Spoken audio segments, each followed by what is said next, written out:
Supreme કોર્ટે સોમવારે બિલ્કિસ બાનો gangrape કેસમાં 11 દોષિતોને સમય પહેલા મુક્ત કરવાના ગુજરાત સરકારના નિર્ણયને રદ કર્યો હતો.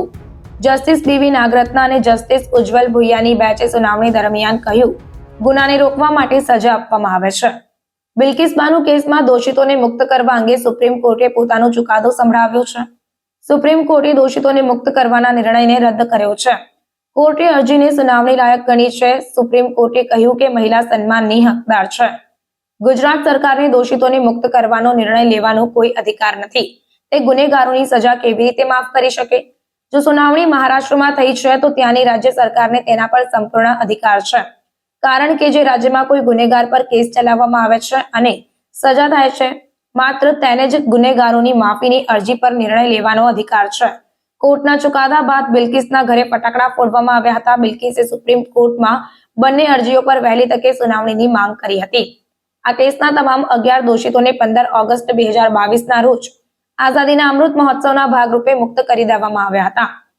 ગુજરાત સરકારની માફી નીતિ હેઠળ વર્ષ 2022માં બિલ્કિસ બાનો પર ગેંગરેપ અને તેના પરિવારના 7 સભ્યોની હત્યાના ગુનેગારોની સજા માફ કરવામાં આવી હતી અને તેઓને જેલમાંથી મુક્ત કરવામાં આવ્યા હતા.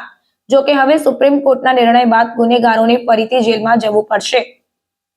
સુપ્રીમ કોર્ટે તમામ 11 દોષિતોને 2 અઠવાડિયાની અંદર આત્મસમર્પણ કરવા માટે કહ્યું હતું. આ દોષિતોને 2008માં સ્પેશિયલ સીબીઆઈ કોર્ટે આજીવન કેદની સજા સંભળાવી હતી, જેને બોમ્બે હાઈકોર્ટે પણ મંજૂરી આપી હતી.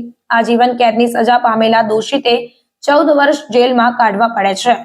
તે પછી ગુનાની પ્રકૃતિ, જેલમાં તેનું વર્તન અને અન્ય બાબતોને ધ્યાનમાં લેતા સજામાં ઘટાડો અથવા મુક્તિ પર વિચાર કરી શકાય છે. બિલ્કિસ બાનો ગેંગરેપના દોષિતે 15 વર્ષ જેલમાં વિતાવ્યા છે, જે બાદ ગુનેગારોએ સજામાં રાહત આપવા વિનંતી કરી હતી, જેના પર ગુજરાત સરકારે તેની માફી નીતિ હેઠળ આ 11 દોષિતોને જેલમાંથી મુક્ત કર્યા હતા.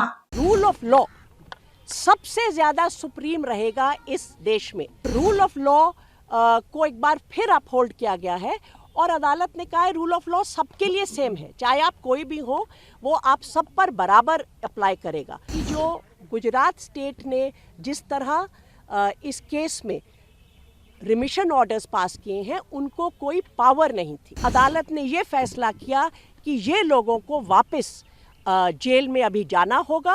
बहुत ही आज का जो जजमेंट है जस्टिस नागरत्ना और जस्टिस भुइया का सुप्रीम कोर्ट से रिमिशन मैटर पे, जो बिल्किस बानो वाले केस में लोगों को रिहा कर दिया गया था स्टेट ऑफ गुजरात द्वारा, तो उसमें जो जजमेंट है वो कहता है कि रूल ऑफ लॉ सबसे ज़्यादा सुप्रीम रहेगा इस देश में. और रूल ऑफ लॉ को एक बार फिर अपहोल्ड किया गया है और अदालत ने कहा है रूल ऑफ लॉ सबके लिए सेम है, चाहे आप कोई भी हो, वो आप सब पर बराबर अप्लाई करेगा. मैं तो ये कहूँगी कि इससे एक भरोसा जो हम सब देशवासियों का है रूल ऑफ लॉ पर, उसका एक बार फिर हमारा भरोसा इस पर वापस आता है कि हाँ, रूल ऑफ लॉ अदालत हमेशा अपहोल्ड करेगी, चाहे सामने कोई भी खड़ा हो. और उन्होंने कहा है कि जो गुजरात स्टेट ने जिस तरह इस केस में रिमिशन ऑर्डर्स पास किए हैं, उनको कोई पावर नहीं थी. जो पावर है वो अप्रोप्रिएट गवर्नमेंट इस केस में महाराष्ट्र है, क्योंकि ये पर्टिकुलर केस जो 2002 में जो हिंसा हुई थी गुजरात में, उससे ये पूरी इंसिडेंट निकलता है, जिसमें इस पर्टिकुलर इंसिडेंट में 14 से ज़्यादा लोगों की हत्या हुई थी और जो ये अक्यूज्ड हैं उनको उसमें कन्विक्ट किया गया था और 3 औरतों के साथ गैंगरेप, उसमें बच्चों की भी हत्या हुई थी. ये केस का ट्रायल स्टेट ऑफ गुजरात से निकाल के सुप्रीम कोर्ट ने स्टेट ऑफ महाराष्ट्र में भेजा था ताकि फेयर ट्रायल हो सके. वहाँ पर कन्विक्शन होती है स्पेशल कोर्ट में, वो कन्विक्शन सुप्रीम कोर्ट तक अपहोल्ड होती है. उसके बाद ये रिमिशन जो स्टेट ऑफ गुजरात देता है, ना तो कोड ऑफ क्रिमिनल प्रोसीजर में उनको इसकी का अधिकार है, ना सुप्रीम कोर्ट की जो कॉन्स्टिट्यूशन बेंच की जजमेंट्स हैं वो इसका अधिकार देती हैं. तो एक तरह से ये पूरा का पूरा जो सिलसिला चला, ये without the authority of law था, उसमें कोई भी तथ्य नहीं थे और कानून के खिलाफ था. अगर कोई ऑर्डर कानून के खिलाफ होता है और उसमें कोई भी स्टेट एक्ट करता है, उसको सेट असाइड कर दिया जाता है, क्योंकि वो कानून की नज़र में फैसला है ही नहीं. उसको सेट असाइड करते हुए कोर्ट ने इस बात पर बहुत ध्यान दिया कि भाई ये लोगों को लिबर्टी मिल चुकी है।